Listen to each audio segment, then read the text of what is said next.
ઝાંઝરના bypass પાસે મિત્ર સર્કલમાં બેસતા ત્યારે હોસ્પિટલે આવતા લોકો સારું જમવા માટે રાત્રે રોકાણ માટે વાતો કરતા ત્યારે એક વિચાર આવ્યો કે આપણી પાસે સગવડતા છે તો લોકોને ફ્રેશ થવા રહેવા જમવાની વ્યવસ્થા આપણે કરીએ અને આજે અતિથિ દેવો ભવ ચેરિટેબલ ટ્રસ્ટ ભોજનાલય આયુષ હોસ્પિટલની સામે ઝાંઝરડા બાયપાસ ચોકડીની બાજુમાં શરૂ કર્યું। ટ્રસ્ટી મહેશભાઈ બાંટવા અતિથિ દેવો ભવ ચેરિટેબલ ટ્રસ્ટ ભોજનાલય જૂનાગઢમાં બહારગામથી આવતા દર્દીઓ અને દર્દીઓ સાથે આવનાર લોકોને રાહત દરે રહેવાની વ્યવસ્થા જમવાની વ્યવસ્થા મહેશભાઈ બાંટવા તરફથી સેવા રાહતદરે કરવામાં આવે છે। હજુ પણ આગામી સમયમાં જરૂરિયાતમંદ બહેનો કે ભાઈઓને કે જેને કોઈ આર્થિક સંકટ આવ્યું હોય ખરેખર કામ કરી એમના ઘરનું ભરણ પોષણ કરવા ઈચ્છતા હોય તેવા લોકોને આ ટ્રસ્ટની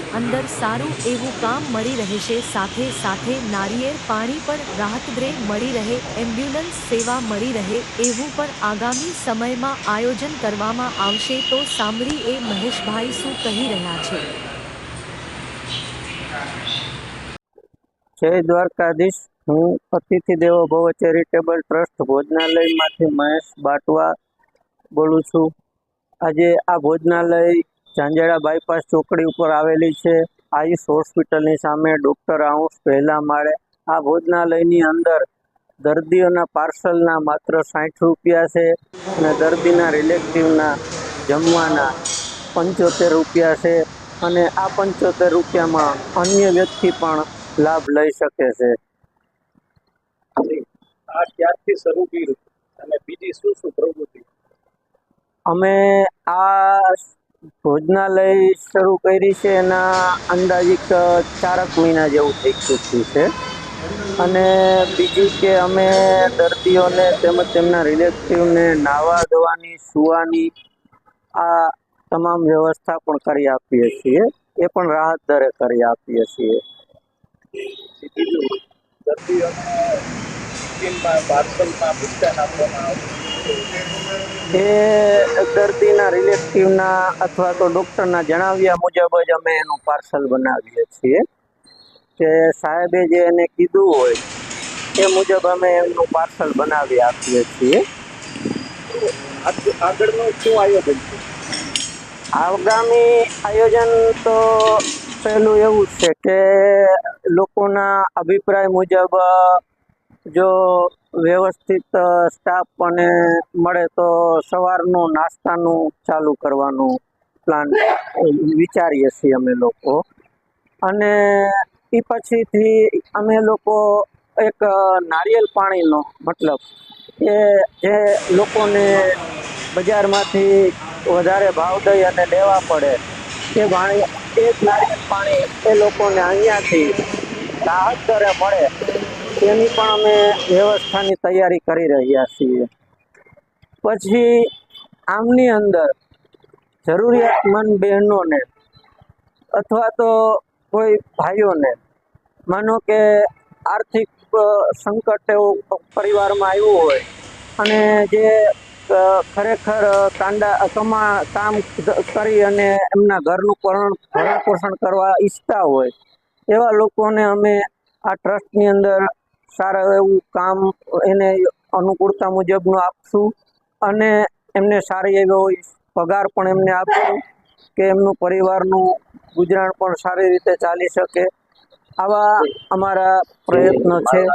પછી એક એમ્બ્યુલન્સનો પણ અમારો વિચાર છે કે ભવિષ્યમાં અમે એમ્બ્યુલન્સની સેવા પણ શરૂ કરવાના છીએ। અને આ બધો વિચાર અમે અમુક સમય પહેલા અહીં ઝાંઝરડા બાયપાસ ઉપર અમથા આટો મારતા અને બેસતા તો ઘણી વખત લોકો જમવાના અને સુવાના નાવા ધોવાના આવા પ્રશ્નોથી વાતોચીતો કરતા હોય છે। તો અમને થયું કે ચાલો આપણે પાસે વ્યવસ્થા છે તો આપણે લોકોને નાવા ધોવાની રહેવાની અને સુવાની આ વ્યવસ્થા આપણે કરીએ ચાલુ। એટલે જે વ્યવસ્થા અમે ચાલુ કરીએ ત્યારેથી લોકોને સારું એવું એક સ્થળ મળી ગયું કે જ્યાં લોકો આરામ પણ કરી શકે છે નિરાંતથી, અને તે લોકો તેમને રિલેટિવને માનો કે કોઈને ડિલિવરી જેવા કેસ હોય અને 15-20 દિવસ 25 દિવસ રોકાવાનું થતું હોય તો એના માટે પણ અમે વ્યવસ્થા કરી રાખેલી છે. જેમ કે રસોઈ રૂમ અલગથી ટાંકા પાણીના મૂકેલા કે જેમાં એ લોકો તેમના કપડાં વગેરે ધોઈ શકે. બાકી પર્સનલી એમના ટોયલેટ બાથરૂમ બધું પણ અમે લોકોએ એડ કરેલું છે. અને ત્યાર પછી અમને એમ થયું કે હવે આપણે જે થોડુંક લોકોને જમવાની વ્યવસ્થામાં આપણે મદદ થાય તેવો કંઈક પ્રયત્ન કરીએ. એટલે અમે 2 વર્ષ પૂરા થયા પછી 3જા વર્ષની શરૂઆતમાં અમે લોકોએ અહીંયા એક જમવાની વ્યવસ્થાનું અતિથિ દેવો ભવ ચેરિટેબલ ટ્રસ્ટ નામથી આ સેવા ચાલુ કરી છે. અતિથિ દેવો ભવ ચેરિટેબલ ટ્રસ્ટ ભોજનાલય જુનાગઢ જે ચાંદીના ચોકડી આવેલું છે, અને હું અહીંયા સામેની હોસ્પિટલમાં જોબ કરું છું, I super speciality hospital Junagadh. First time અમારે કંઈક કેન્ટીન પ્રોબ્લેમ હતો, હું અહીંયા જમવા માટે આવ્યો હતો. એ પછીથી રેગ્યુલર છેલ્લા 1-1.5 મહિનાથી હું રેગ્યુલર કરું. મહત્વની વાત એ છે કે અહીંયા એક તો સાદું અને સરળ ભોજન આપવામાં આવે છે. બીજી વસ્તુ, હોસ્પિટલ નજીક હોવાના કારણે દર્દીઓને ખાસ કરીને જમવામાં પ્રોબ્લેમ થતી હોય છે. તો અહીંયા દર્દીઓ માટે અને દર્દીઓ જમી શકે એવું સાદું ભોજન આપવામાં આવે છે, અને એ પણ માત્ર દર્દીઓ માટે 60 રૂપિયા છે. બીજી વસ્તુ, ઓલ જુનાગઢની અંદર જોવા જઈએ તો રેગ્યુલર 100-120 જેવી હોટલો ભાવ લેતા હોય છે, પણ અહીંયા ખાલી 75 રૂપિયાની અંદર સ્વીટ સાથે આપવામાં આવે છે, જેમની અંદર 3 શાક છે, દાળ ભાત છે, રોટલી છે, સ્વીટ આપવામાં આવે છે. ને સ્વીટ પણ અલગ અલગ હોય છે, ક્યારેક સોજીનો હલવો હોય છે તો ક્યારેક લાડુ હોય છે. આપણે એક જ વસ્તુ જોવા જઈએ તો આટલી મોંઘવારીની અંદર આટલું સરળ, સસ્તું અને જમવામાં જેનો સ્વાદ હોય એ લગભગ અહીંયા સિવાય મેં ક્યાંય જોયેલું નથી.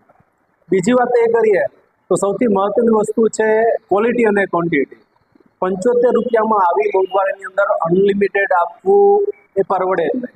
પણ આ કોઈ સારી કૃપા અને સારા ધોરણથી ચલાવતા હોય અને સેવાના હેતુભાવે જ આ ભોજનાલય ચલાવવામાં આવે છે. કારણ કે હું નોટિસ કરું છું કે છેલ્લા 1.5 મહિનાની અંદર આટલું સરસ, સ્વાદિષ્ટ અને ચોખ્ખાઈ સાથે એ 75 રૂપિયામાં પરવડે. Thank you.